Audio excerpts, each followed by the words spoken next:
No niin, yleisön pyynnöstä uutta kahvinkeittovideoa. Keitetään nyt vähän eri tavalla. Keitetään tällaisella mutteripannulla kahvia. 3 osaa. Tää pohja, minne tulee vettä. Sitten on tää väliosa, onko tää niin joku filtteri tai pidike tolle kahville. Tulee tohon väliin ja sinne tulee kahvipurut tonne. Ja sitten on tää kansi, minne se valmis kahvi sitten nousee lopulta. Aloitetaan keittämällä, kaatamalla vettä tänne pohjaosaan tuohon mutteriin tai tommoseen merkkiin asti. Ja voi laittaa kylmää tai voi laittaa kuumaa. Mä nyt en oo kerännyt keittää tosta kuumaa vettä, niin laitetaan kylmää. Sitten laitetaan vaan lisää heltaa tuohon pannuun, niin tulee nopeampaa. Kesäsi aina vähän kestää, että tulee kylmää vettä tuolta, mutta kait se sieltä.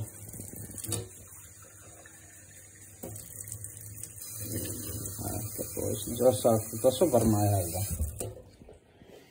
Ihan hyvä, joo. No, nyt on vedet siellä, ihan kylmää kraanavettä.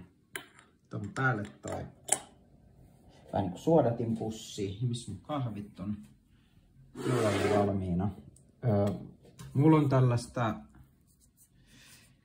ostin Italiasta tällaista ihan espressokahvia. Tai ainakin tää on olevina jotain vahvempaa kahvia, mutta en tiedä. On kuullut kehuja myös tosta Lidlin, onko se Bellaromi, toi espressokahvut, niin niitähän voi sitten, vaikka itse jos jaksaa, niin veivata kotona pienemmäksi ja sit saa tuoretta kahvia. Mä en tätä mitenkään mittaile. On muutenkin vetin hankalaa yhdellä kädellä tehdä tätä kahvia, kun pitää teille kuvata. Mutta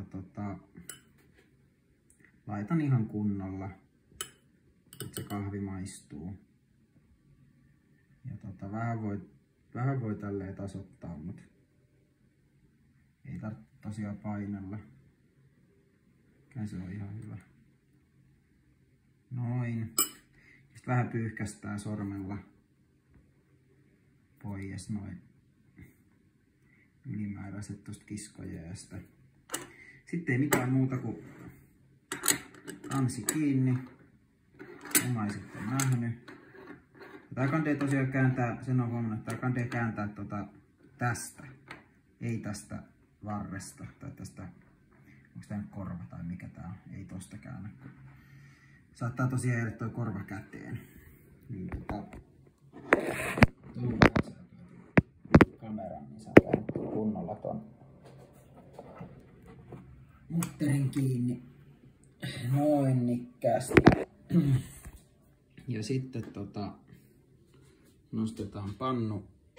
Tässä voi käyttää, mulla on siis induktioliesi kotona, niin voi käyttää tämmöstä, tai joutuu käyttää tämmöstä välitasoa ihan sen takia, koska sitä nyt alumiinia tai mitä lienee, niin se ei suostu ottaa lämpöä tuosta magneetista muuten, niin mulla on tässä tämmönen muutenkin rikkinäinen kulunut ikään 3 euron paistinpannun välitasona, niin johtaa hyvin lämpöä tuohon meidän kahvinkeittimeenkin. Ja voidaan keittää vaikka kansi auki, niin nähdään miten se sieltä lähtee nousee se kahvi. Tässä ei muuta ihmeellistä ole, just se, että jos olisin keittänyt valmiiksi ton kahvin, ei kahvin kuin veden tonne alaosaan, niin sittenhän tää tulisi paljon nopeammin tää kahvi. Et se lähtisi kiehuukin paljon nopeammin, kun se vesi on kuumaa, mutta nyt pistin kylmää vettä, niin se tulee sieltä jossain vaiheessa ylös. Sitten kannattaa varoa se tietysti, että jos kuumaa vettä läträä tänne, niin se on vaikea sitten rullaa kiinni toi mutteri, kun tää on sit varaa lämpöä, niin tää tulee tosi kuumaksi nopeasti, jos sinne kiehuvaa vettä kaataa, niin ehkä joku tämmönen keittiöesiliina tai vastaava, millä sit pitää tosta pohjasta kiinni samalla kun ruuvaa ton yläosan kiinni. Mut mä laitoin nyt tosiaan, mä laitoin 7. Voisi se varmaan kovempaakin olla. Mä en oikein tiedä tarkasti näistä, mutta huomannut sen, että jos keittää liian kovalla lämmöllä, niin sit voi tulla kyllä kitkerää kahvia. Toki tätähän voi nopeasti laskea ja varmaan laskenkin sit, kun se rupeaa tosta kiehumaan, mutta katsotaan sitä sitten. Toinen juttu on tosiaan se, että mulla on itellä vaan tämmönen aika pieni pannu. Eli tästä tulee niinku 2 kuppia, 2 espressokuppia, se on tosi vähän kahvia. Tai silleen tosi vähän kahvia, et se on niinku yhdelle henkilölle just hyvä pieni kahvihetki, mutta vähänkin isommalle porukalle tai jos 200 juo kahvia, niin kyllä mä suosittelen ostaa tai hankkia vähän isomman koneiston. Tää on 2 kahvikuppia kokoinen Bialetti, onko tää Mokka Expressi tai Mokka Potti. Ja mä voin vaikka kun kahvi on keittynyt, niin ihan vaan, jotta esitän teille, niin kaataa vaikka muumimukiin, niin näette ihan semmonen standardi Suomessa muumimukiin, niin kaataa ton kahvin, näette 2 kahvia tulee. Joo. Turha mun tässä höpöttää, laitetaan tähän vaikka joku timelapse, niin tää rullaa nopeasti tän kahvin, tai rullataan siihen asti, kunnes toi rupee tuolta pulppuumaan.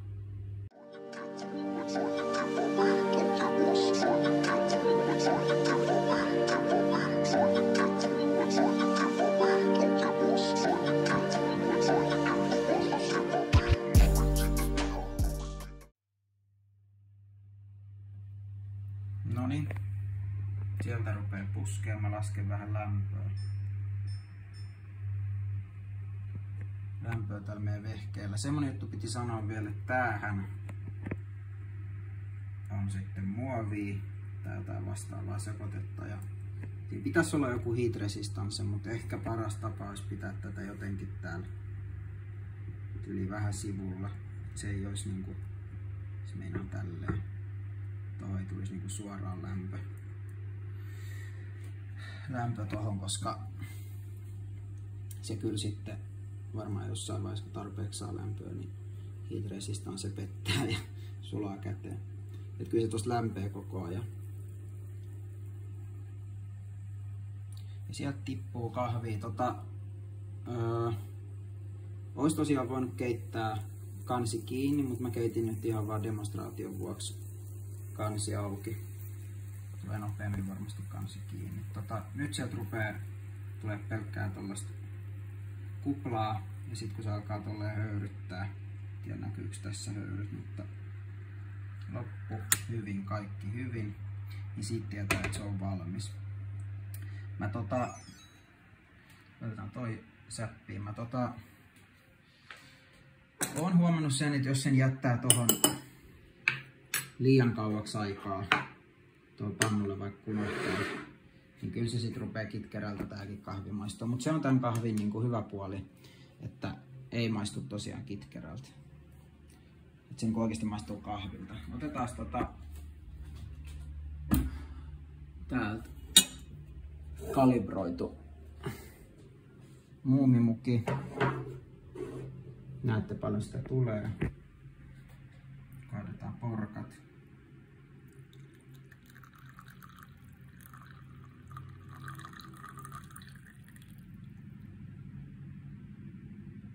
Siitä taitaa olla ehkä kaikki. Et onks tää nyt 1/4 kupillinen, 1/3 kupillinen. Mutta tosiaan mulla on itellä tällainen selkeästi pienempi kahvimuki, mistä mä tykkään kahvin juoda. Toki tää on sen verran vahvaa kahvia, ettei tätä niin litrakaupalla juokkaa kuin tämmöistä mokkamasteria. Mut hyvä kahvi on. Otetaan tosta vielä maistit.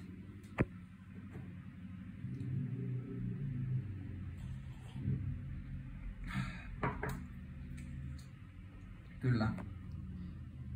Tehtaan takuu. Hei joo, semmonen juttu vielä, että tää kandee pestä heti käytön jälkeen. Siinä aina vähän jää kahvi rähmää ja muutenkin toi ei hirveästi tykkää, että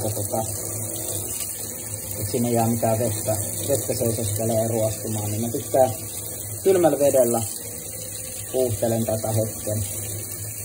Ihan vaan sillä, että koska tää on niin kuuma, niin saadaan se vähän jäähtymään. Se riittää. Sitten mä laitan teidät tänne.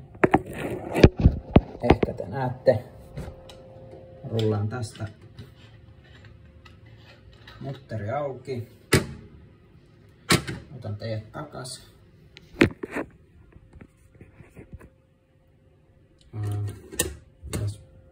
Mitäs mä operoin nyt yhdellä kädellä? Yritän ottaa tuosta kulhon irti. Eli tää lähtee taas irti tosta. Tonne voi pohjaan puhaltaa, niin lähtee toi espressopatteri tosta, mutta se on roski, voisin myös tänne taputella. Noin nikkäästi. Vähän sinne jää. Lämpimällä vedellä mä tän vähän huuhtasen.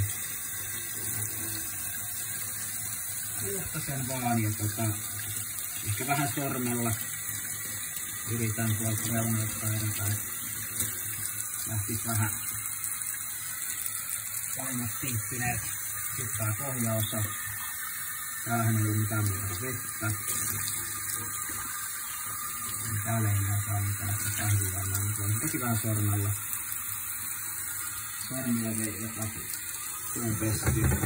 Tää nyt yleensä on semmonen, missä vähän kahvijuomaa on. Sekin, kansi. Oho. On nyt hästi. Rata näyttää. Ja sit tää on tärkeä. Elikkä tän pohja. On huuhtasesta. Nyt vähän sormella. Noin, se on melkein kuuluu. Sitten ei muuta kuin nyt kun ne on tossa huuhtastu, niin sit vähän kuivaa tästä liinalla tai paperilla tai jollain. Kuivaksi ettei noin jää tonne ruostumaan, niin se on good as new. Yes.